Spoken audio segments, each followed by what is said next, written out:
l'altro tema è Shakespeare. Chi ha scritto i drammi di Shakespeare? È stato davvero Shakespeare? Su questo ci sono tantissime discussioni. Ecco, forse quello che stiamo scoprendo è che i drammi di Shakespeare li hanno scritti Monaldi e Sorti, e hanno scritto anche il capolavoro che Shakespeare avrebbe voluto scrivere e non ha mai scritto. E come si fa a diventare Shakespeare? Perché è un esercizio di immedesimazione. Si capisce che vi siete divertiti perché avete infilato dentro questa vita di Dante dei brani celeberrimi di Shakespeare che si sono intessuti nel racconto biografico di Dante. Shakespeare racconta Dante è una rassegna itinerante che ha fatto tappa in molte località italiane e che nasce con l'intento di celebrare i 460 anni dalla nascita di William Shakespeare. La trilogia parte da una finzione letteraria, da una falsificazione d'autore, e che è il dramma di Shakespeare su Dante. Quindi è Shakespeare che scrive un dramma, una trilogia su Dante, e racconta quindi la vita di Dante. Una bellissima trilogia di cui questo che presentiamo stasera è l'ultimo libro. Ci fate capire come molti neologismi inventati dal teatro shakespeariano in realtà derivino direttamente dalla Divina Commedia. Perché la letteratura è lettura, è ascolto, non è lettura mnemonica, è ascolto, e questo rafforza la teatralità della commedia. Quando appunto Boccaccio nelle chiese leggeva i vari canti, è ascolto. Le Marche, dove forse la poesia in maniera particolare, perché la poesia è quest'anno il nostro punto, diciamo, di forza in realtà di questo salone, penso che qui sia al massimo. Io comincio per aprire la serata con questo aforisma. Dante e Shakespeare si spartiscono il mondo, un terzo non c'è. Bene, io prima di cedere la parola all'inizio del reading volevo salutare Rita e Francesco. Per me è un'emozione doppia perché non capita a tutti di poter interloquire o di poter conoscere dal vivo i propri miti. Qualcuno dice che non bisognerebbe mai conoscere i miti perché devono restare, invece io sono stato fortunato. Nella trilogia Dante ha anche una percezione del mondo che gli sta attorno che è molto particolare, molto personale, ma che lo rende così originale e anche così capace di travalicare il tempo, no? Ha scavallato i secoli arrivando fino a noi e risultando molto attuale e molto, tra virgolette, punto di riferimento. Non anticipiamo troppo perché altrimenti togliamo la suspense ai nostri ascoltatori. Ci ritroviamo subito, Monaldi e Sorti, e adesso sentiamo il primo brano da parte dei nostri attori, dei nostri interpreti. A fra un po'. Giuseppe Pambieri e Nicole Pambieri.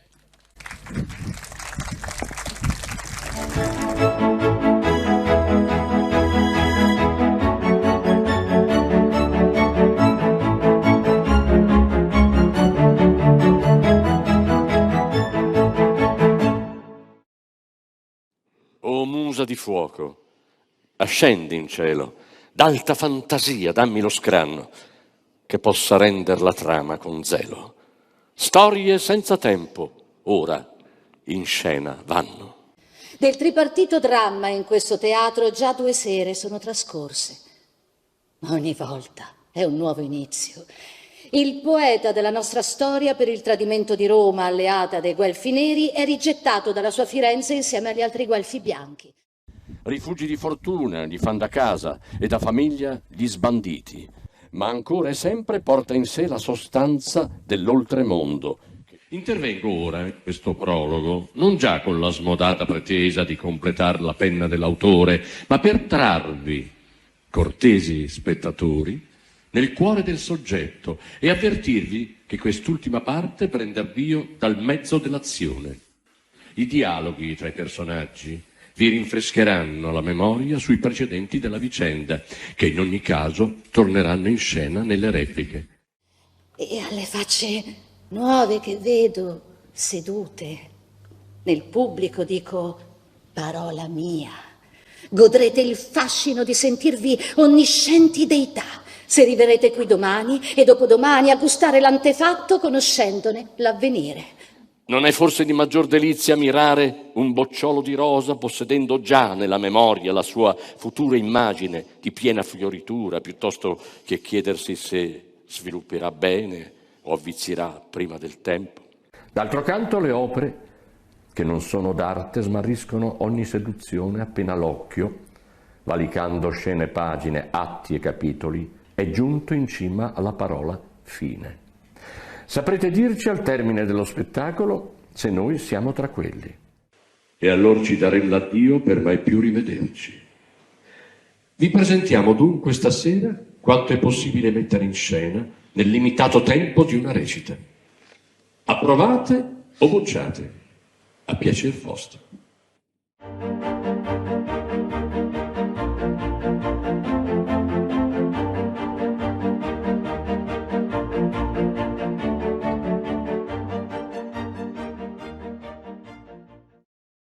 Una piazza. È in corso uno spettacolo della compagnia di Guitti di Ruggeri a Pugliese. Entrano Dante e il suo amico poeta Cino da Pistoia. Dante, ma sarebbero terzine proprio tue quelle che abbiamo udito poco fa dalla compagnia di Guitti qui in piazza? Ma per chi mi prendi? Questi giullari ogni giorno deturpano qualcosa e vi aggiungono del loro. Dicono che altrimenti non si capirebbe nulla e la gente si appisolerebbe o vorrebbe i soldi indietro o entrambe le cose. Ah, ho smesso di protestare. Perché allora continui a dar loro i tuoi versi da mettere in scena?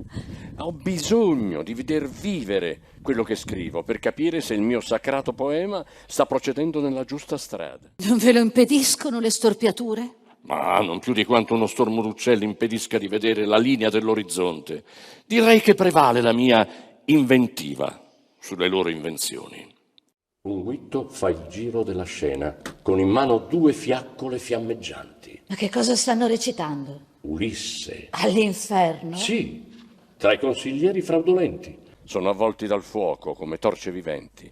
Ulisse è prigioniero in un'unica fiamma, bicornuta, insieme a Diomede, il suo compagno di frode.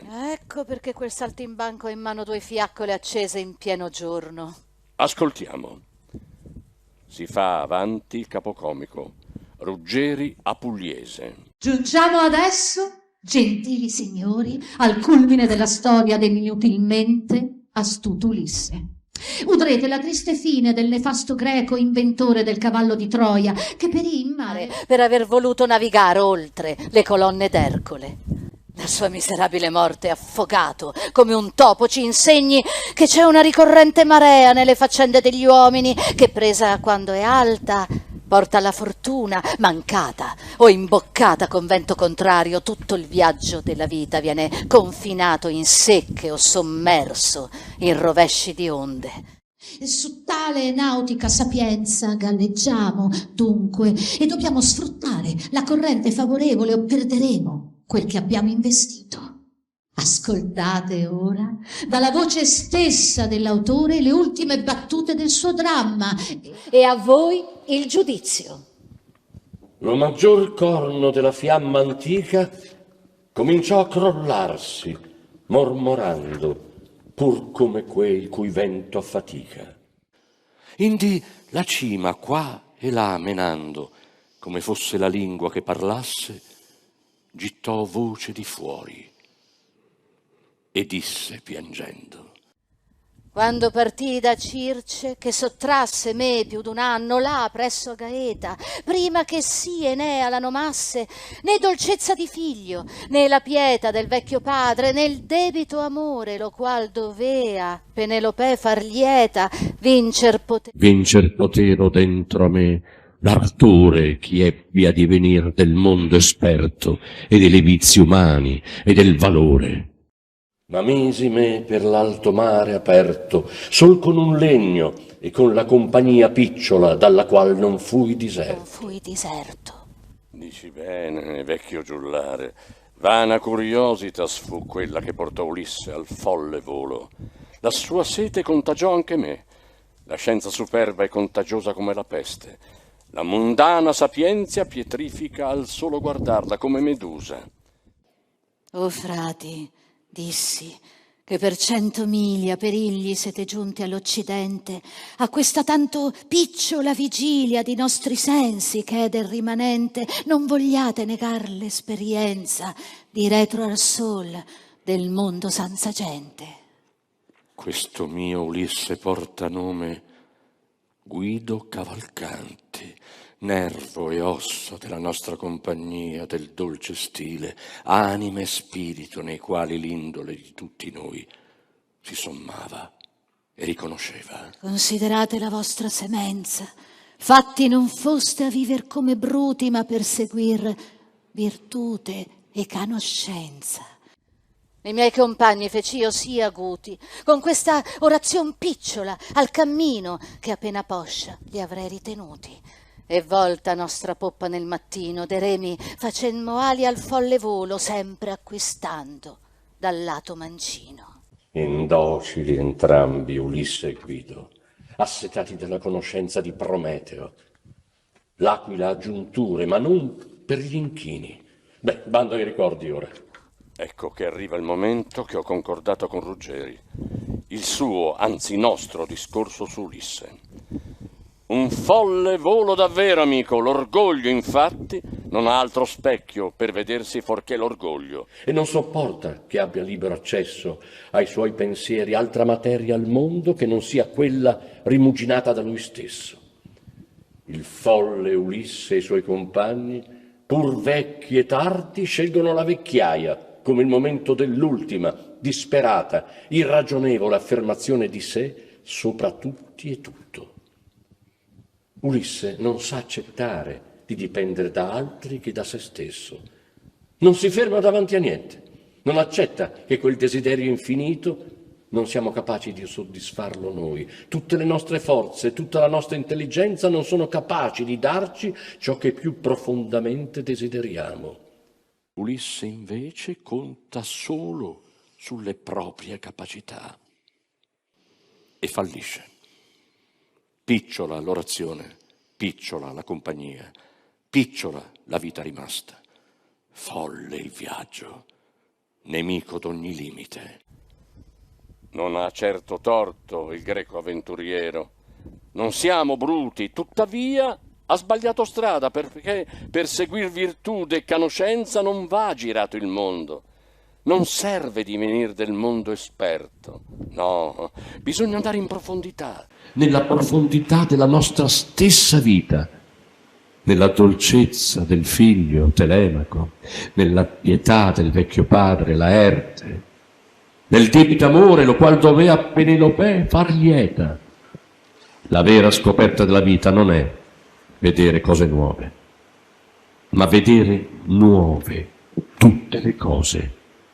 Ben detto, messere. E però una cosa non mi convince. Ulisse avrebbe potuto viaggiare da solo. Perché trascinare con sé alla rovina i suoi vecchi commilitoni? Ottima domanda, Whitton, alla quale rispondo immantinente.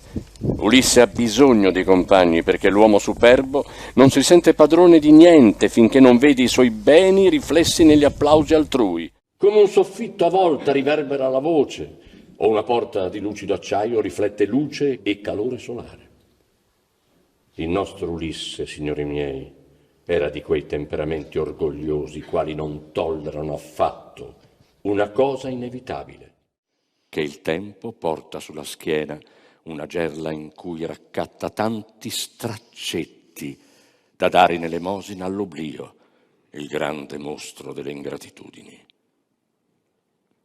Cosa sono questi straccetti? Chiedete. Non l'avete indovinato? Ma sono le azioni che riteniamo indimenticabili. Esse sono divorate dall'oblio appena fatte, subito scordate. È solo il facendo che conserva all'onore il suo fulgore. L'aver fatto è un appendersi da parte, come un vestito passato di moda o come la spada appesa al muro, un ferro vecchio, arrugginito. A Ulisse ciò non sta bene e dunque il suo imperativo è avanti, sempre avanti, perché il sentiero della gloria è tanto stretto da consentire a uno solo di marciare in testa. Verdinci, avete ragione, signor mio. E in più, il sentiero della gloria pretende che si proceda sempre ben nel suo mezzo, perché l'emulazione ha molti figli e l'uno incalza l'altro. Se ti scossi di poco e cedi il passo, ti superano tutti e resti in coda. E sapete chi vince? Vincono quelli che facendo nel presente si curano non di far meglio di quanto da te fatto, ma di sedercisi sopra, perché il tempo è simile a un ospite alla moda che si congeda distrattamente col convitato con cui stava parlando per correre all'ospite che vede arrivare, abbrancandogli addosso con plateale gesto delle braccia, quasi dovessero spiccare il volo, folle volo. Il commiato parte sospirando, mentre il benvenuto ha sempre un gran sorriso. Ah, la vanità, non cerchi ricompensa per quello che sia stata nel passato.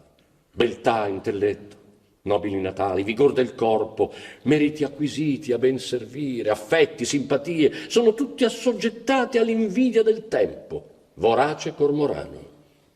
C'è un identico tratto di natura che rende gli uomini tutti parenti, ed è il lodare in coro le nuove frivolezze. Non importa se impastati di vecchiume, malamente scopiazzato, e dan più lode a polvere indorata che a d'oro puro appena impolverato. Quando nel frivoleggiare si passa la misura, quali pericoli non si rischiano. Che sia questo mio finale a illustrarvi il destino di coloro che si conducono così fino al termine della vita. Tutte le stelle già dell'altro polo vedea la notte, e il nostro tanto basso che non surgea fuor dal marinsuolo.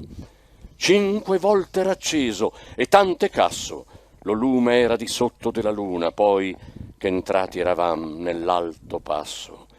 Quando n'apparve una montagna, bruna per la distanza, e parvemi alta tanto quanto veduta non avea alcuna. Noi ci allegrammo, e tosto tornò in pianto, che della nuova terra un turbo nacque, e percosse del legno il primo canto. 3 volte il fe girar con tutte l'acque, alla quarta levar la poppa in suso e la prora ire in giù, come altrui piacque. Infin che il mar fu sovra noi richiuso.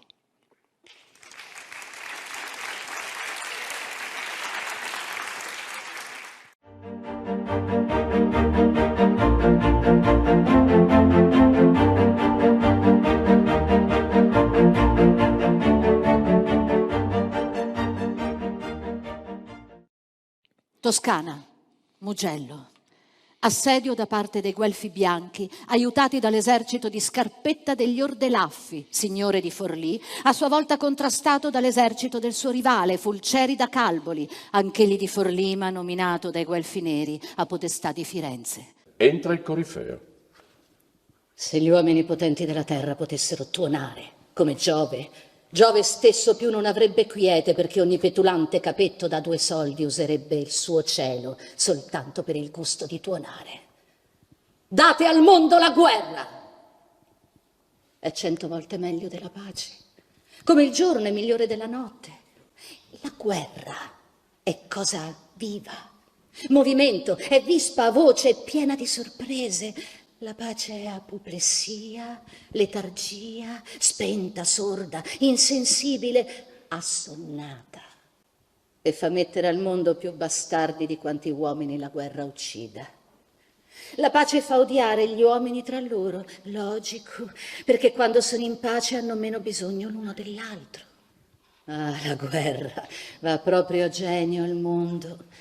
La furia cieca dei suoi 3 assistenti, la cerea fame, il devastante acciaio, il divampante fuoco, rovescia in un istante fino a terra le torri erette a sfidare il cielo. Parte più lontana degli scontri, clamori di battaglia. Arriva Dante. Vergogna e distruzione! Dopo nemmeno un giorno d'assedio irrompono a difesa del castello le truppe di Firenze, e noi, impreparati, Siamo in breve stretti da ogni lato. Quando poi sono giunte le truppe lucchesi a dar loro manforte, è stata la fine. È questa dunque, o fortuna ingannatrice, la potenza delle tue arti magiche? È per lusingare che fai assaggiare da principio un piccolo vantaggio per infliggere in seguito una disillusione 10 volte più grave e disastrosa? Lo sei forse anche tu, impastata del vile metallo che è l'invidia verso noi mortali. Possa finire anche tu, invidiosa fortuna, a purgarti sulla nuda roccia con gli occhi bendati dal fil di duro ferro. Aspra è la lotta, ma già s'avvicina rapida la nostra disfatta. La guerra ha iniettato nel petto raggelato di fulceri i carboni ardenti della vendetta. Si avvera la profezia che il romagnolo Guido del Duca ha fatto in una delle mie visioni. Una bestia divoratrice di lupi e fulceri. E ci sgomenta tutti nella desolazione della selva distrutta dalle sue scorrerie. S'è fatto cacciatore e mercante della nostra carne viva. Ne fa sangue come antica belva e privandoci della vita priva se stesso dell'onore. Allarme. Da una parte entra un figlio che ha ucciso il padre con il cadavere tra le braccia. Quest'uomo che ho ucciso combattendo corpo a corpo e che poi ho frugato nella speranza di trovargli addosso dei soldi, ha il volto di mio padre. Oh, tempi pesanti che generano tali eventi. Il podestà mi ha arruolato per mandarmi qui da Firenze e mio padre, essendo mercenario al servizio degli Ubaldini, Guelfi bianchi, fin da prima del rientro dei Guelfi neri a Firenze, stette dalla parte dei bianchi e fu arruolato dal suo signore, e io, che ricevetti la vita dalle sue mani, con le mie mani gli ho tolto la vita. Oddio, Dio, perdonami, non sapevo quel che facevo, perdonami, padre, perché non ti ho riconosciuto. Le mie lacrime laveranno questi segni insanguinati, basta con le parole, finché non le avrò prosciugate. O vista pietosa, o tempi sanguinosi, mentre leoni lottano e combattono per la tana, poveri agnelli innocenti subiscono la loro ostilità. Piangi, sventurato, ti assisterò lacrima su lacrima, e che i nostri cuori, i nostri occhi, come in guerra civile, siano accecati dal pianto e inondati dal dolore.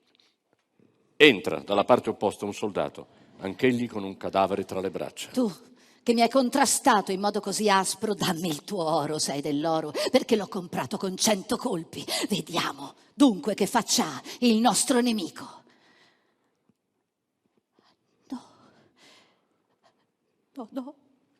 No, è il volto del mio unico figlio. Ragazzo, se t'è rimasto un soffio di vita, apri gli occhi. Guarda quali scrosci, spinti dalla ventosa tempesta del mio pianto sulle tue ferite, si abbattono a uccidere i miei occhi e il mio cuore. Dio, misericordia per questa epoca infelice. Quali nefandezze così feroci, così omicide, criminose, sediziose e innaturali genera ogni giorno questa lotta funesta, mettendo fine anche padri e figli su fronti opposti. Oh, figlio, troppo presto tuo padre ti diede la vita e riconoscendomi troppo tardi te l'ha tolta. Pianto su pianto, il dolore diviene insopportabile. Il bianco e il nero sono sul suo volto, i colori fatali di questa guerra fatta solo di vinti e carnefici. Bianche le sue guance e nere le sue orbite scavate dal dolore. Come lo maledirà sua madre per la morte di suo padre senza mai trovare consolazione, e quale mare di lacrime spargerà la moglie di quest'altro padre per l'omicidio del figlio senza mai trovare consolazione. Figli miei lontani, a quale sciagura vi ho scampato? generandovi in ritardo per questo scontro. Foste nati prima, sareste ora maturi per la spada e per replicare questo spettacolo straziante. Si pentì mai figlio così per la morte del padre? Ma ecco che se ne va, portando via con sé il corpo del padre, dove possa asciugare le sue lacrime. E questo padre, invece, come compiange la morte del figlio. Queste mie braccia saranno il tuo sudario, il mio petto, dolce figlio, sarà il tuo sepolcro, poiché la tua effigie mai scomparirà dal mio cuore. Il mio petto, squassato dai sospiri, sarà la tua campana funebre, così zelante. Nelle esequie sarà tuo padre, così sminuito dalla tua perdita, senza più prole, come lo fu Priamo per tutti i suoi figli valorosi.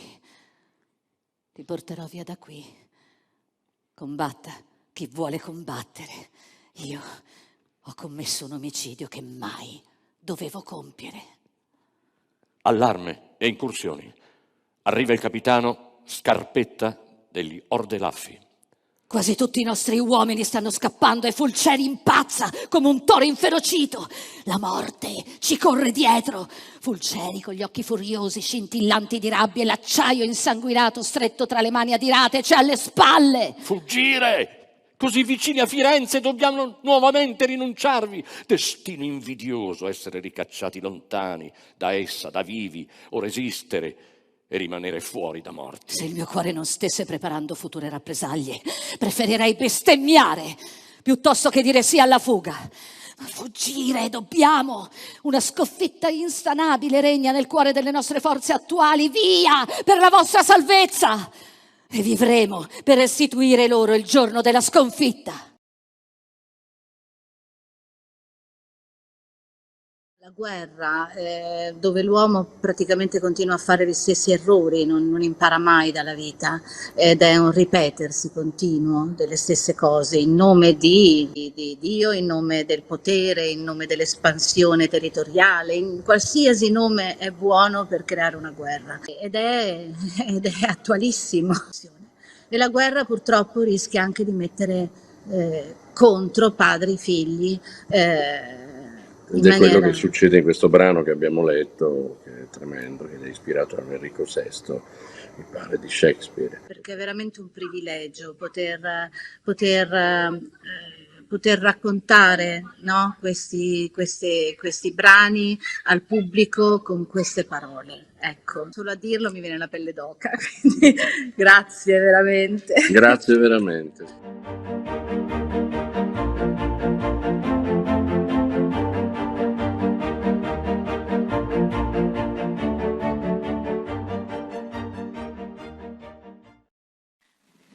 Forlì, l'Armeria nel palazzo Ordelaffi. Entra Dante in veste da camera. Notte. Chissà quante migliaia tra i più umili dormiranno tranquilli a quest'ora. Sotto la cenere in cui Firenze ha seppellito le mie speranze cova ugualmente il fuoco dell'odio e della paura e non si placherà che sulla mia lapide. Eccomi qua dunque, insonne nel mezzo dell'ora notturna, a temere l'arrivo di sicari per togliermi di mezzo. Non da ora, tuttavia, ho perduto il bene del placido sopore. Oh sonno, dolce sonno, della natura soave ristoro, che avrò mai fatto io di tanto male, da terrorizzarti al punto che non vuoi più venire a gravare del tuo peso le mie palpebre e immergere i miei sensi nell'oblio. Entra Lapo Gianni, con una sacca tracolla, non visto. Fu il dolce sonno che allor si compiea. Odo versi di Guido Cavalcanti. Da dove risuonano la mia mente? Forse dall'oltremondo che ormai lo ghermisce tra le ombre. 1000 volte buongiorno, Dante.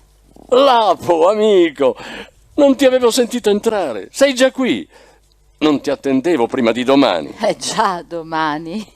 È notte fonda. Appena il tempo di smontare le masserizie dal destriero e eccomi qua. Ti porto il bacio della tua famiglia, alla quale puoi starne certo, pensiamo io e gli altri amici, come fosse la nostra stessa carne. L'amico certo si discerna dalle cose incerte. A proposito di amici veri, Sonno e Rimeggiara, guarda qui cosa ti ho portato. Vedi questo fascicolo? Lo riconosci? Lupus in fabula. Dammelo. Sono le rime di Guido. Le desideravi? Eccole qui. Anche Guido Cavalcanti era nemico del sonno. E andandosene troppo presto da questo mondo mi ha lasciato la sua insonnia in eredità. Sta tranquillo, io e il Frescobaldi vegliamo sulla tua famiglia. Dino? Ma lui è dei guelfi neri, i peggiori nemici di noi guelfi bianchi. Per te il suo cuore, come il mio e quello di Cino Pistoiese e degli altri, non è mai stato né nero né bianco, ma rosso, come il colore dell'amore fraterno che ci lega. E che ci legava tutti a Guido, nervo e anima della nostra minuscola accademia di spiriti eletti al dolce stile. 3 anni ancora non sono compiuti dal tempo che tu, Guido e io sedevamo a banchetto. Ah, non possono cuori e lingue, bardi e poeti immaginare, cantare, dire in versi l'amor mio per lui. 1 anno dopo lo esiliasti. Per giustizia. Sei stato un priore di Firenze molto rigido, Dante. Esiliai il Cavalcante anzitutto per amor della nostra amicizia. Speravo in quella suprema saggezza che solo il dolore sa partorire. La croce ci può aprire gli occhi all'altra vita. E invece Guido volle chiuderli a questa. Con l'esilio Guido divenne, per dirla con gli antichi, un nuovo Timone d'Atene, incarcerato nell'amarezza della propria anima avvelenata dalle delusioni. Nei momenti di peggior sconforto gemeva: Ah, dunque, l'amicizia è un cuore così fiacco ed annacquato da inacidirsi in meno di 2 notti come il latte. Dante aveva l'amicizia solo in bocca, per il resto tutto fumo e acqua calda. Quale maggior sciagura sulla terra di amicizie che ti precipitano a una fine abietta. Me lo ricordo, quando visitandolo nel suo esilio disse con gli occhi pieni di lacrime, sbeffeggiato da alcuni neri di passaggio, queste parole che si rivelano oggi profetiche. Tu, Lapo, sei venuto a dirmi tutto l'affetto che Dante, malgrado m'abbia condannato, proverebbe ancora per me, ma sappi, con Dante è nato chi mi caccerà dal nido. È sempre stato diffidente verso gli amici, te incluso. Guido non diffidava di te.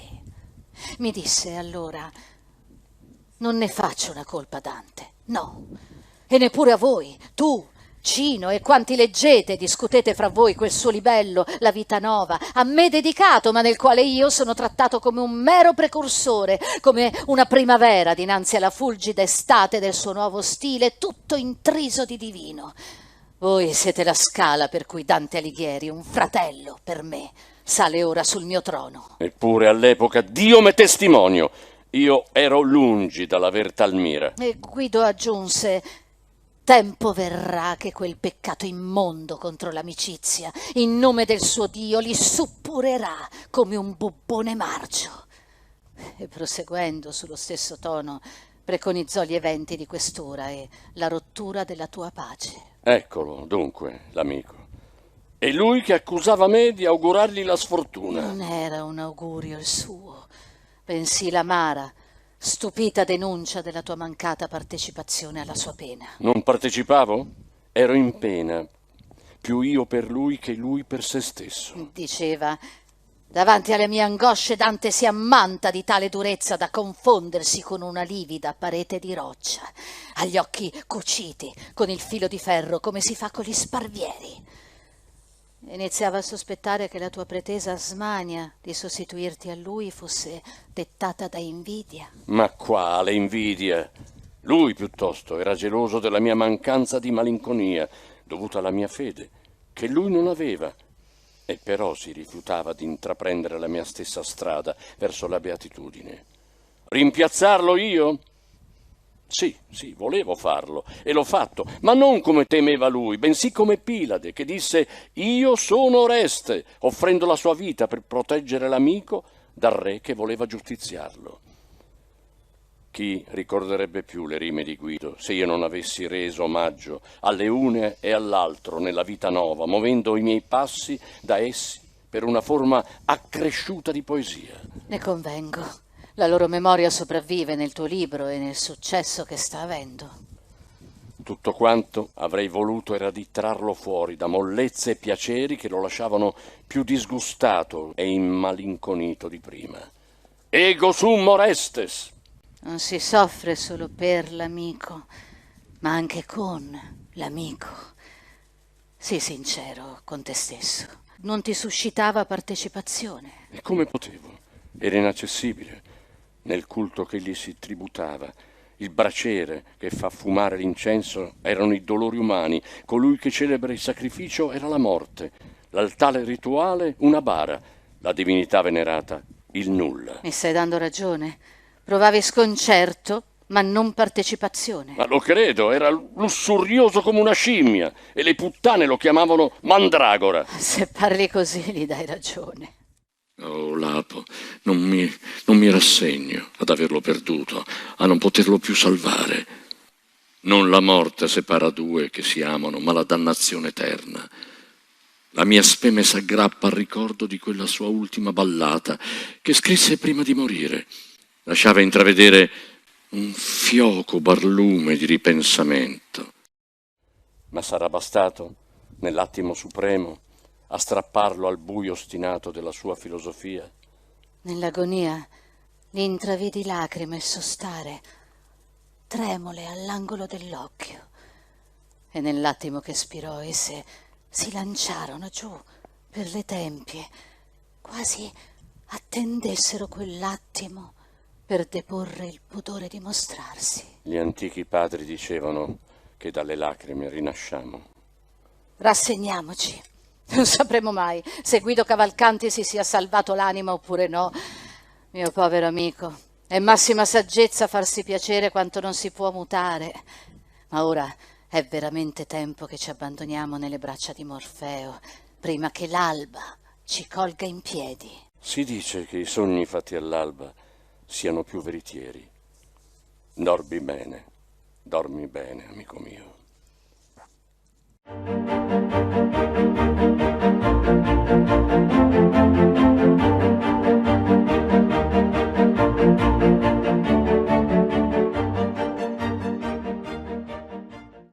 Sogno. Nella Marca, presso la Santa Casa di Loreto, una landa ventosa, a strapiombo, sul litorale adriatico. Arriva Dante. Che posto è mai questo? Come son giunto fin qui, circondato da questa landa sospesa sulle acque profonde? La solitudine di questo luogo remoto somiglia al mio esilio.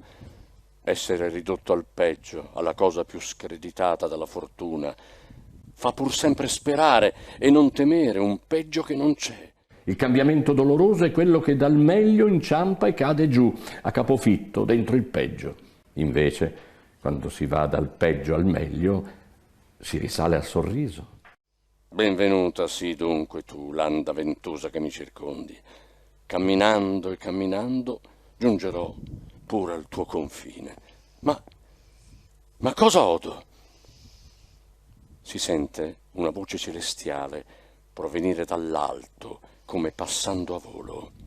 Vinum non habent, vinum non habent. E chi arriva da laggiù? Giunge Guido Cavalcanti, cieco. Guido ha gli occhi chiusi da un filo di ferro e le palpebre rosse di sangue. Indossa un ruvido mantello color grigio pietra. Guidare non mi seppi, anche se fui chiamato Guido. C'è qualcuno che mi conosce? Questo non è Guido Cavalcanti. Cammina Guido così, parla così. Dove sono i suoi occhi? Non li trovo. Ogni desiderio raggiunto porta scritto più in là, più in là. Chi può dirmi chi sono io? Ma è Guido ed è cieco. Le sue palpebre sono cucite da un fil di ferro. Non sono solo? Oh dei, chi mai può dire sono arrivato al peggio? Adesso sto ancora peggio di poco fa. Ciò significa che potrò stare ancora peggio di così. Finché possiamo dire questo è il peggio, significa che non siamo ancora giunti al peggio. Volete che vi aiuti? Che vi guidi? Sei un mendicante? Non posso dirgli che sono... Per l'esattezza, signore, sì, sono un mendicante. Come ti chiami? Non lo so, e sono anche matto, signore. Accetto volentieri la tua guida.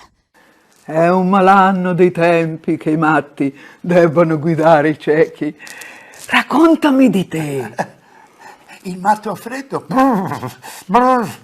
lo perseguita il sozzo demonio. Pace, pace a chi aiuta il povero matto. Ma com'è possibile? Com'è possibile che Guido sia cieco? Quanto sangue ha sugli occhi.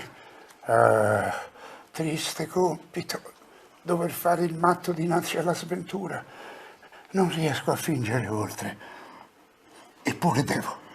Conosci la via che porta al promontorio sul mare? Il matto sa tutto. Barriere, cancelli, sentieri per cavalli e passaggi per pedoni. Povero matto, è diventato così per la FIFA. Dio ti salvi dal sottodemonio, figlio di gente da bene. 5 diavoli si sono infilati nel povero matto, e tutti in una volta. Malacoda, il demonio della lussuria. Calcabrina, principe degli altezzosi. Barbariccia, satanasso dei filosofi. Arichino della tristezza, libicocco dei vanitosi, che fin dalla notte dei tempi entra in corpo ai magistri e ai doctores. Perciò, padrone, che Dio ti benedica. T'è toccata la mala sorte, anche tu bandito dal mondo. Come ti sei ridotto a questo? Ti ha tradito un amico, forse il tuo migliore amico. È lui che ti ha ridotto in questo stato. Ogni parola è un pugnale in cuore. Tutte le piaghe che nella pendula aria sovrastano le colpe degli uomini cadano sui tuoi falsi amici. No, io non ho amici, signore. Niente riduce l'umana natura a tanta bassezza quanto un amico che non ha colto il vero significato dell'amicizia. Conosci la zona?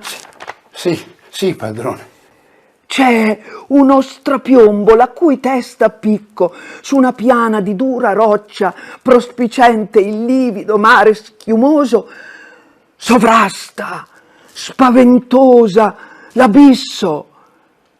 Non hai che da condurmi su quel bordo e io ti darò in cambio un oggetto prezioso che ho con me.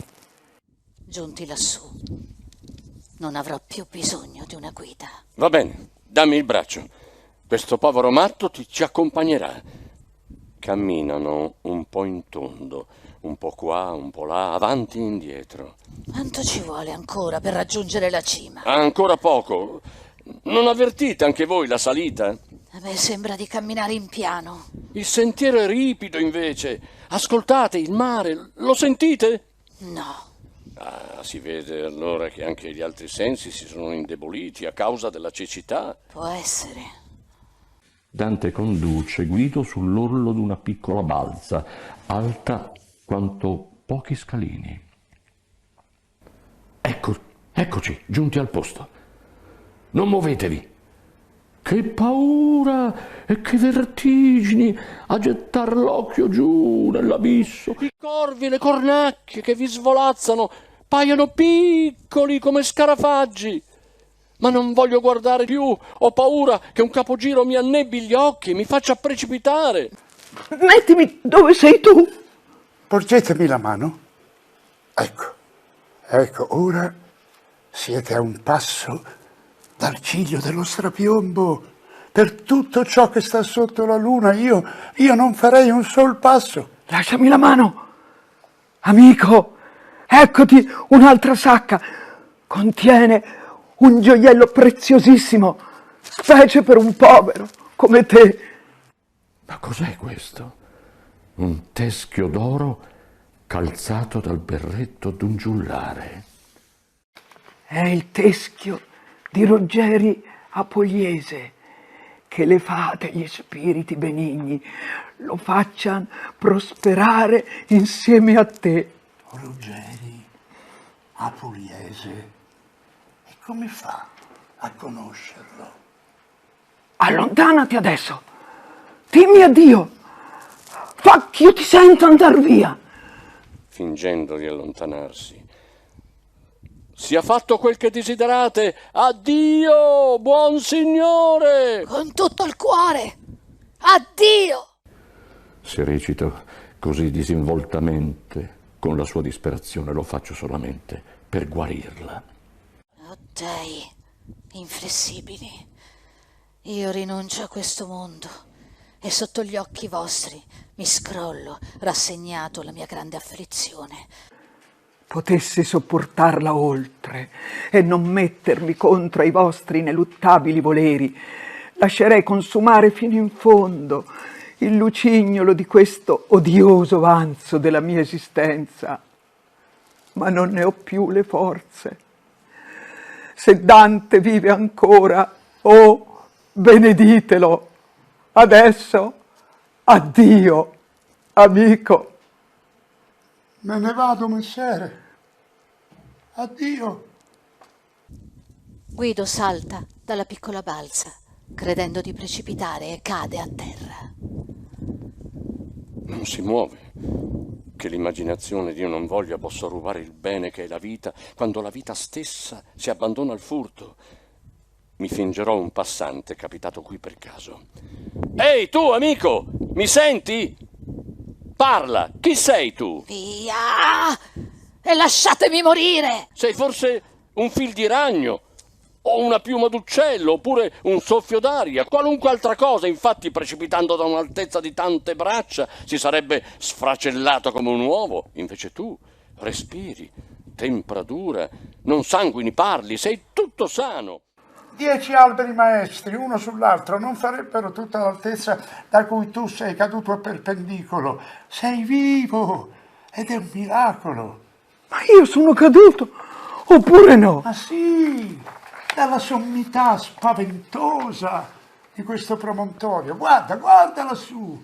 Da questa distanza non si può né vedere né sentire l'allodola col suo stridulo verso. Guarda, guarda in su.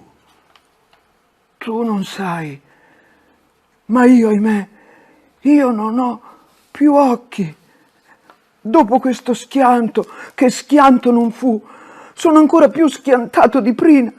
Mi viene negata persino la morte. Vedo che siete un nobile signore.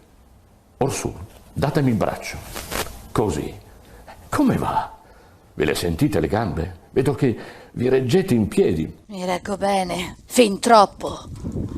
Ma questo supera la più alta fantasia. Ditemi, quando eravate in cima a quella rupe, che cos'era quella figura strana che ho visto allontanarsi a un certo punto? Un povero mendicante infelice. Mentre lo guardavo da qua giù, i suoi occhi mi parevano simili a 2 lune piene. Mi pareva che avesse 1000 nasi e corna bernoccolute e increspate come un mare ondoso. Era un demonio. Questo è il segno, o tu fortunato, che gli dei più immacolati, cioè quelli la cui gloria è far quanto riesce impossibile agli uomini, ti hanno salvato. Si sente di nuovo una voce dal cielo. Io sono Oreste! Io sono Oreste! Ma che voci sono queste? Amate da cui male aveste! Adesso mi ricordo. Quella forma che dici d'aver vista, io l'avevo scambiata per un uomo. Mi condusse lui lassù e ripeteva: il demonio, il demonio. Non voglio più morire. Bando, bando alla malinconia. D'ora innanzi voglio sopportare la mia miseria finché non sia essa a gridar basta. Basta. Sei salvo. Ti ho salvato. Ti ho salvato. Io ti ho salvato.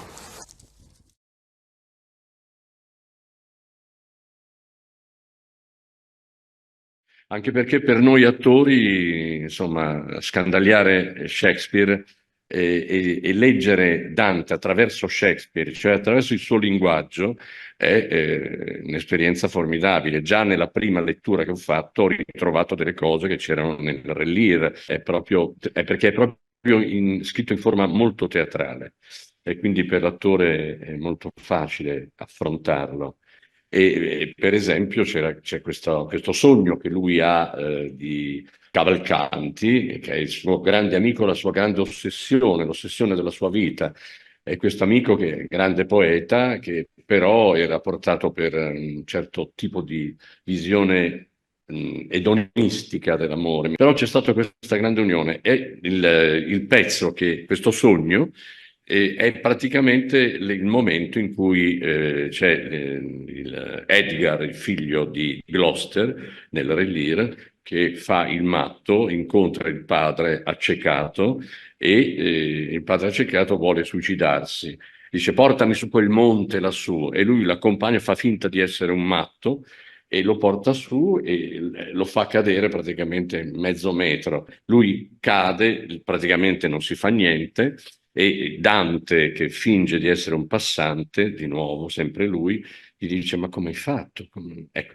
Quindi ho ritrovato questa... E in questo racconto, in questo dialogo, viene fuori proprio anche verso la fine questa amicizia forte che c'era fra i due personaggi. E devo dire, hanno fatto un lavoro straordinario, perché fare una ricerca del genere diventa veramente un fatto pazzesco. Pensate che insomma, sia dal punto di vista filologico, letterario, poetico, filosofico anche, sono i due più grandi esponenti della letteratura occidentale che si incontrano e Shakespeare, con lo stile shakespeariano, racconta Dante.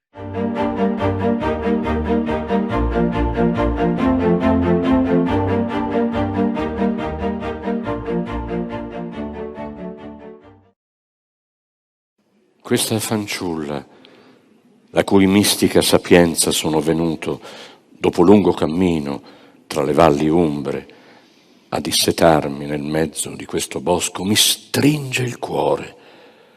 La guardo e vedo un viso tanto bello, i cui occhi spenti paiono vedere al di là dell'aria, il suo corpo come sofferente.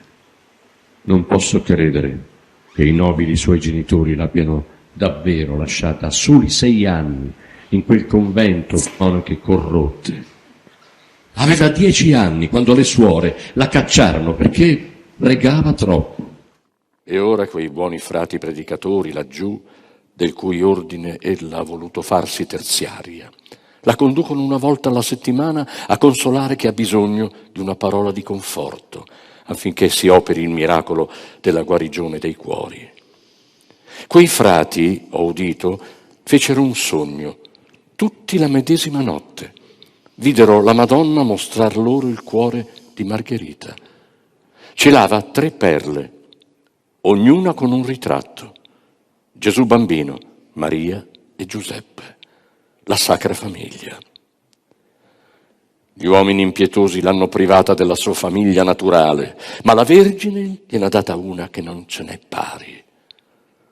So che è venuto ad abbeverarsi presso di lei anche Ubertino da Casale, ma ecco che Margherita, al braccio del domenicano sua guida, procede verso di me. Fa che io tenda le mani verso il tuo volto. Mi carezza gli occhi. Oh, mirabile visione! Riappare la mistica processione di signori che tante volte, fin da fanciullo, vidi accompagnare il carro della chiesa, guidato dal nobile Grifone. Guarda, il Signore che procede per ultimo, un po' distante dagli altri. Vedi come cammina a occhi chiusi, quasi dormisse. È il libro dell'Apocalisse, l'ultimo dei libri della nuova ed eterna alleanza. Esso non si fa decifrare. Non è ancora dischiuso all'intera comprensione degli uomini. Ciò riguardo alla vita del mondo, ma anche a quella del singolo uomo. Questo significa che Dio sa dove il mondo sta andando, ma il mondo no. E Dio sa pure dove tu stai andando, ma tu no. Ora ascolta.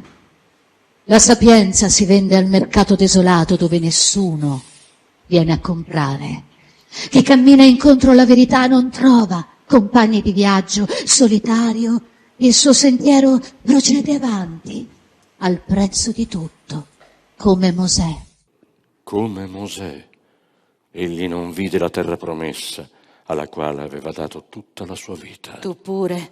Nessuna speranza potrai esaudire se non quella di riabbracciare la famiglia. Le altre tue attese, non con gli occhi mortali, le vedrai realizzate. Si compieranno dunque un giorno. Tutte si compiranno, varcheranno secoli e generazioni, perché la Vox Dei è inspegnibile. E come Dio è per sempre Padre, così lo sarai anche tu, Padre per sempre, Scriba Dei, perché la parola poeta è compresa nella parola profeta.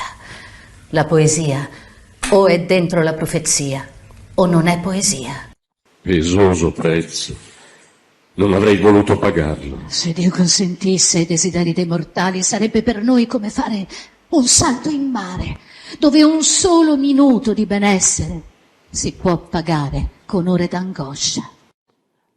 Oh anima benedetta da Dio, se puoi guardare, come mi sembra, nella mente di Dio, vedrai che ho già valicato un'intera vita d'angoscia, fin dall'infanzia orbato dalla mamma, fuggitivo all'avversa sorte, che non molla l'osso e mira alla luna, il cui braccio prepotente ha più volte stornato, ma sempre mi assale e con false accuse punta alla mia vita. Questa sovrana signora, senza motivo, ha accumulato disgrazie sul mio capo, dandosi un gran da fare per liquidarmi.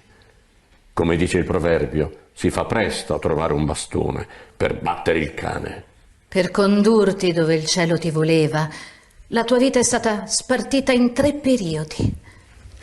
Nel primo, l'amore celeste fu tanto geloso che volle fare tutto da solo nell'anima tua, ne volle alcun altro o che nessuno sapesse quanto faceva in te. Era tanta la gelosia che ti mise nell'impotenza d'aprirti perfino a tuo padre. Il cielo voleva essere solo nel suo lavoro, libero, e usò tutte le armi divine per muovere guerra alla tua umana volontà, volgendo in bene anche i tuoi errori. Poi ti fece rompere il silenzio e ti indusse a rivelare le tue visioni sulla carta, agli amici, in confessione, affinché il mondo iniziasse a sapere qualcosa. E in questi ultimi tempi sentì un terzo modo d'agire del cielo verso di te. Non ti impensierire, lascia fare, e verrà data l'ultima mano all'opera di Dio. Coraggio, di che temi? Temo che la mia mente sia ripiena di cose irreali, alle quali soggiace. E cose irreali sono quelle fuori dal cuore. Vi chiederei di pregare per un amico. Si chiamava Guido. Soggiaceva non a irreali visioni, bensì al fiume della malinconia.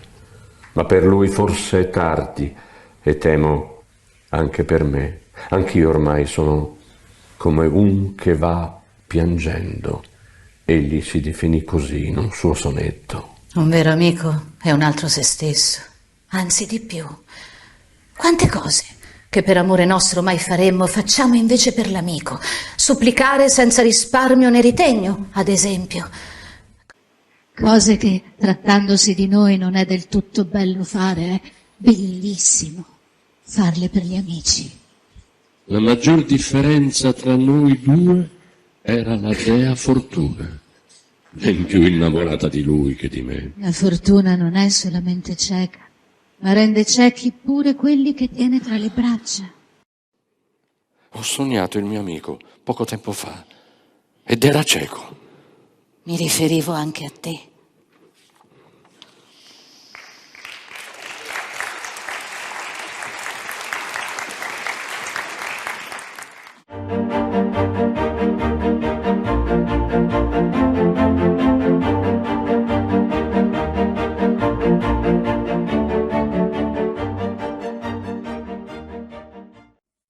I nuovi priori di Firenze hanno accettato la proposta di amnistia per noi esiliati. Pochi sono gli esclusi, ma tra essi ci sono io. Ah, soffiate venti, rompetevi le guance, voi cataratte, uragani, eruttate, finché non avete sommerso i nostri campanili e annegato i galli sui tetti. Voi fuochi sulfurei e veloci più del pensiero, voi avanguardie di fulmini che fendono le querce, bruciate il mio corpo perseguitato, e tu, tuono, che tutto scuoti, spiana la spessa rotondità del mondo, infrangi gli stampi della natura, distruggi tutti i semi che fanno l'uomo ingrato, tuona quanto vuoi, sputa, fuoco, scroscia, pioggia. Nella pioggia né il vento né il tuono né il fuoco sono fiorentini. Voi, elementi dell'atmosfera, non vi accuso di crudeltà, a voi non ho mai reso servigi, non vi ho chiamato mai concittadini, non siete patria, voi non mi dovete riconoscenza e perciò sfogatevi pure su di me come vi pare, io sono qui vostro schiavo. Un povero, un malato, un debole, disprezzato. Eppure mi siete nemici perché uniti e compatrioti ingrati scatenate battaglioni celesti contro un esule immerito. E tutto questo perché? Per le mie invettive contro Firenze. Sì, ho speso dure e infuocate parole contro i miei concittadini. Ma possono dire quei turpi di non averle meritate? Ah, l'amarezza è tale che valica le mura fiorentine e mi raggiunge fin qui, a Genova, dove mi sono rifugiato con la mia famiglia e dove, ahimè, ho trovato un'accoglienza ancora più ostile. Sulla mia schiena si è abbattuto il bastone del nobile genovese Brancadoria. Sì, si è voluto vendicare delle terzine del mio inferno che gli sono giunte all'orecchio, in cui lo piazzo pur ben vivo tra i traditori degli ospiti. E ringraziasse l'Alighieri che l'ho fatto carezzare dal bastone anziché affilargli addosso la mia lama. Ha ruggito il signorotto imbestialito. Qual bisogno infatti ho di sollevare su di lui il mio ferro? Ha già pensato lui stesso a fendermi la gola con quelle sue carte più taglienti d'una spada. Ora però sono io qui, dolorante, alle prese con le conseguenze della vendetta. Ma ecco che torna mia moglie, Gemma, con il balsamo per la mia schiena cosparsa di lividi. Il tuo volto, mio povero marito, è sciupato dal troppo lacrimare.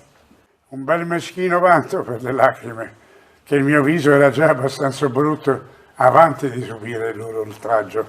E tu gli rechi con le tue parole un oltraggio maggiore delle lacrime. Dire la verità non è calunnia, e dopo tutto questo volto è il mio. Dici bene, non era tua invece la potestà di spedire Brancadoria all'inferno, visto che, come mi accennasti, è parto della tua immaginazione e non profezia. Ma il suo delitto è reale e ben conosciuto. Per succedere al potente suocero lo uccise mentre era ospite nel suo castello. Ma il destino della sua anima non è ancora scritto. La troppa libertà di lingua contro i potenti è un tuo debole, lo sai, e mordi fuori di misura. Un funesto presagio, sposo mio. Non mescolare, te ne prego, con arbitrari verdetti di condanna alla verità che ricevesti in dono. Solo Dio è giudice. Ma in tal caso, moglie mia, dovrei gettare il mio sacrato poema alle ortiche, oggi stesso. Se avessi dovuto limitarmi a far traghettare da Caronte solo la perduta gente che io stesso vidi soffrire laggiù, la mia città dolente dell'eterno dolore sarebbe affollata quanto lo sono i crateri dei vulcani. E con ciò vi hai frammisto tanti di quei nomi mitologici oppure personaggi senza un nome che, concentrandoti più che altro su di essi, avresti potuto cavartelo ugualmente. Sai che barba per i lettori. No, voglio dire, non avrebbero avvertito il mio viaggio oltremondo come qualcosa che li tocca da vicino. Una lingua di fuoco che dagli inferi, dove sono dannati amici e parenti e concittadini, sale a lambirli per metterli in guardia, bensì come un'ipotesi lontana nel tempo e nella storia mitologica e indistinta. Ben altro effetto produce ritrovare Tizio e Caio ben conosciuti e forse anche incrociati in vita qua giù sulla terra a soffrire vivi e vegeti nell'oltremondo, ringhiando i propri rimorsi senza pentimento in quel confessionale senza soluzione che è il regno di Minosse. Hai ragione. Ma io non la sento a posto la tua coscienza con questa tua commedia, che pare una stele di epitaffi calunniosi.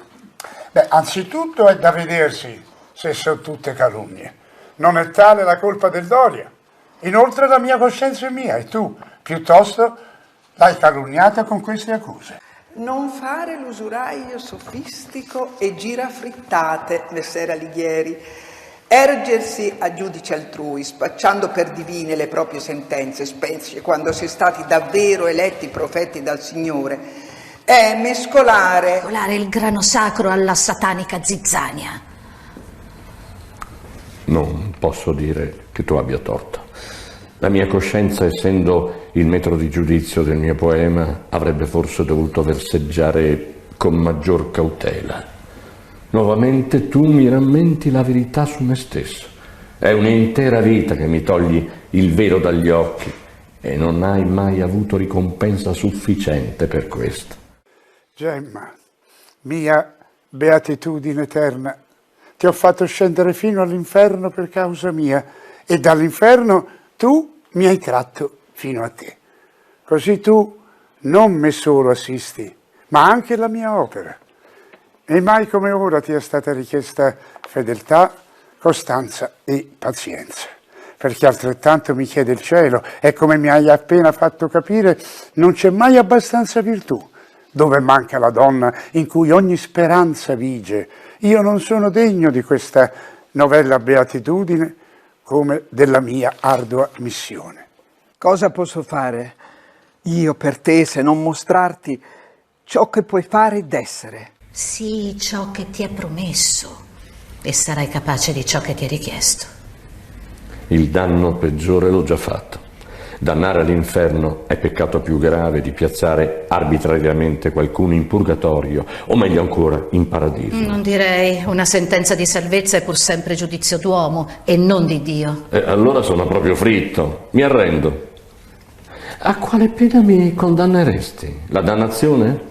1000 anni di purgatorio a prendermi le bastonate di Brancadoria sulla schiena? Non certo all'inferno, dato che le virtù sono massimamente esaltate nella tua commedia. Il purgatorio te lo stai facendo in terra, amore mio, da quando sei nato, incluse quelle mazzate sul groppone.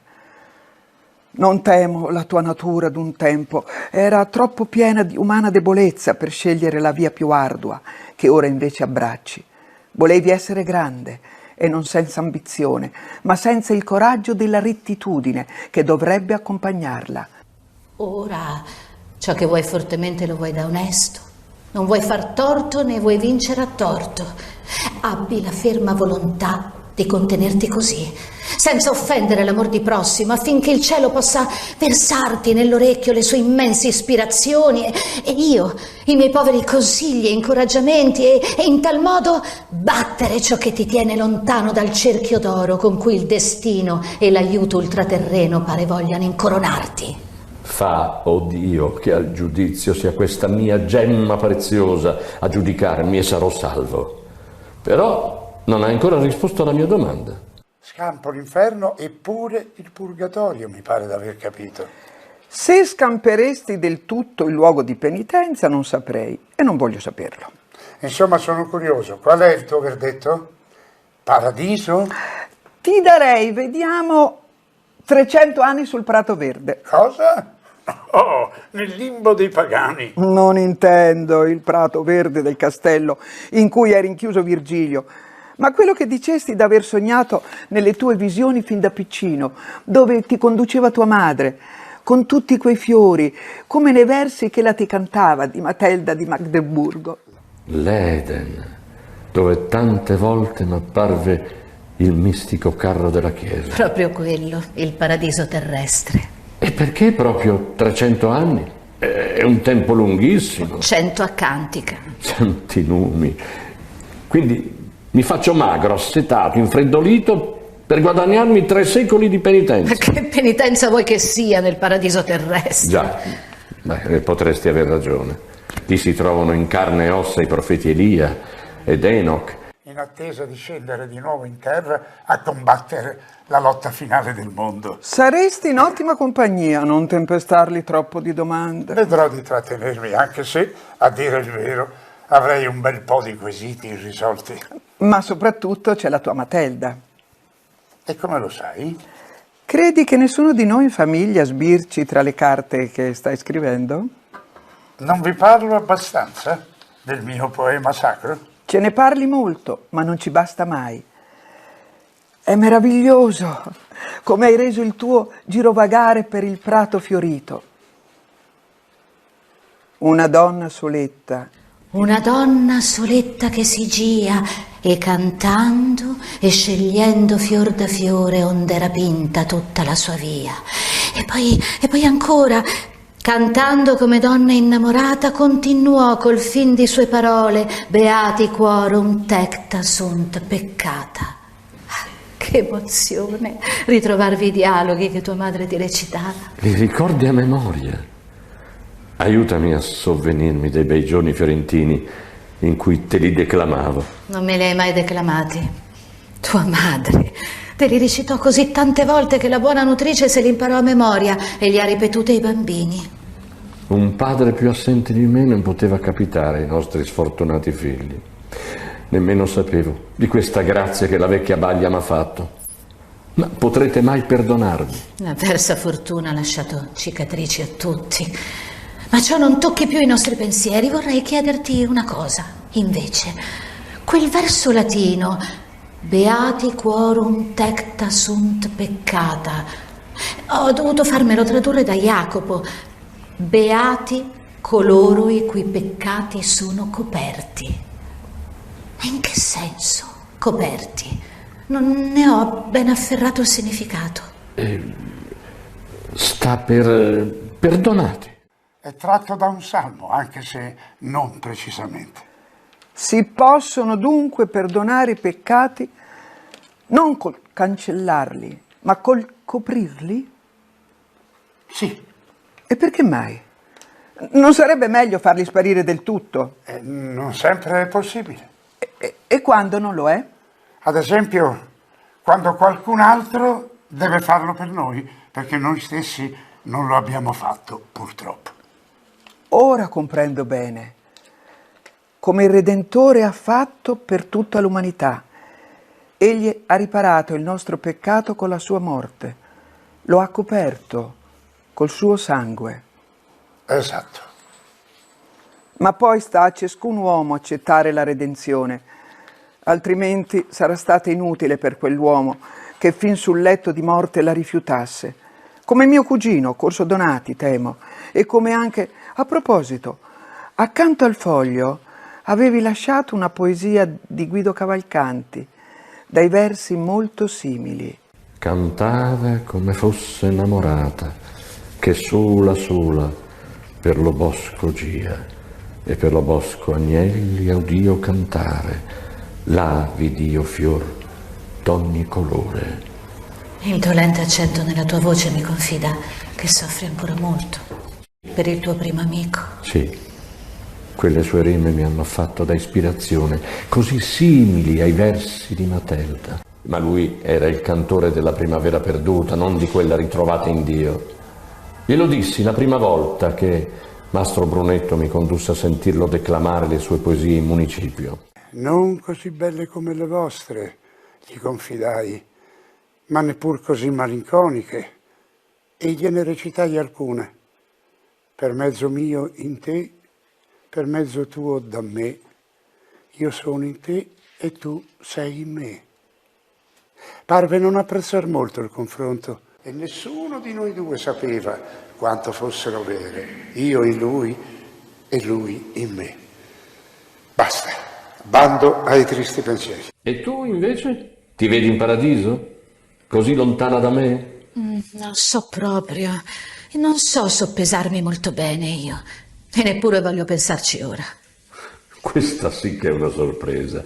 Tu mi parli dunque come un medico che mi prescriva una certa pozione che egli stesso ha paura di ingerire. Spero nella mia cara Piccarda, trionfante di luce e bellezza, lassù, che preghi per me, per te e per i nostri figli tutti, e nei voti del buon Forese penitente, che ci ha tanto amati.